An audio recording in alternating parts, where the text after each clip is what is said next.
Welcome back, deep divers. Ready for another deep dive. Always ready to dive in. All right, well, today we're tackling something I think everyone struggles with from time to time, Yeah. problem solving. Yeah, classic, a universal struggle. Exactly. But we're going beyond just tips and tricks. Right. We're diving into a whole way of thinking that can change your approach It's interesting. to problem solving. Yeah. It's called conceptual thinking. And to guide our deep dive today, we're using excerpts from Okay. conceptual thinking and problem solving. Sounds fascinating. So, where do we start with this conceptual thinking? What's the big idea? Well, it's all about going beyond the surface. Like instead of just putting a Band-Aid on a problem, you're trying to understand the root cause. Ah, I see. So less about quick fixes, more about getting to the heart of the matter. Exactly. I think our source actually has a really good analogy for this. They compare it to being a detective. Ooh, I like that. Right. Instead of just seeing the crime scene, you're looking for the clues. You're looking for those subtle connections, the motives, the why behind it all. Yeah, the why. And that's what sets conceptual thinking apart. It's about understanding the why behind the what. Okay, I'm following you. But can you give me like a real world example? Sure, sure. The source uses the example of customer churn for a software company, right? Okay, yeah.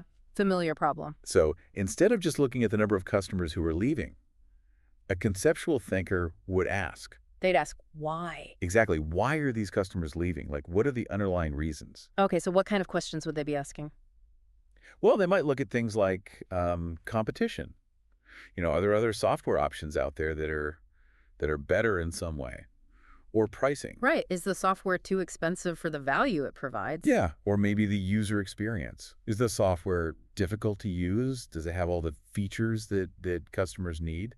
And what about like customer support? I mean, are they getting the help they need when they run into problems? All those things. It's about exploring all these different concepts and seeing how they connect to the bigger picture of customer churn. So you're not just solving the problem of customers leaving, you're understanding the forces behind it. That's it. And that deeper understanding can then lead to more effective solutions. I see. So instead of just trying to like plug the holes, you're addressing the root causes, right? Exactly. Like instead of just offering discounts to stop people from leaving, you might actually, need to redesign the software or improve the onboarding process or completely revamp your customer support system. You're making conceptual thinking sound really powerful, but isn't there a risk of like overthinking things? Oh, absolutely. I think that's a great point. It's about finding a balance.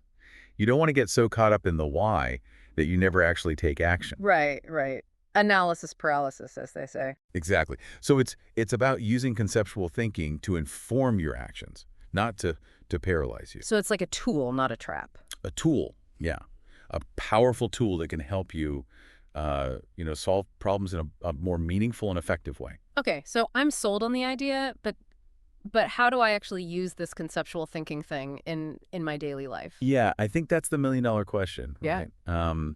And I think the source gives us a really practical starting point. They say, next time you face a challenge, try asking why at least 5 times. 5 times. Wow, that's a lot of whys. That might seem like a lot, but the idea is to really keep digging deeper, keep pushing past those initial surface level answers until you get to the real heart of the issue. I like it. It's like peeling back the layers of an onion. Exactly. And you might be surprised at the connections you uncover, the insights you gain, just by asking why a few more times. So it's about connecting the dots, seeing the bigger picture. Yeah, and getting to the root cause of the problem. And, I think that's what makes conceptual thinking such a valuable skill, not just for problem solving, but for understanding the world around us in general. That's a great point. And it actually makes me think of another question. We talked a lot about the why, but what about the how? Ooh, the how. Ew, like how do we actually put this conceptual thinking into action? How do we turn those whys into effective solutions? I think that's a great question for our listeners to ponder. A little something to keep them thinking even after the deep dive is over. Yeah, keep those brains working. All right, deep divers, until next time, keep exploring, keep questioning, and keep diving deep. Happy diving. See you next time. Bye.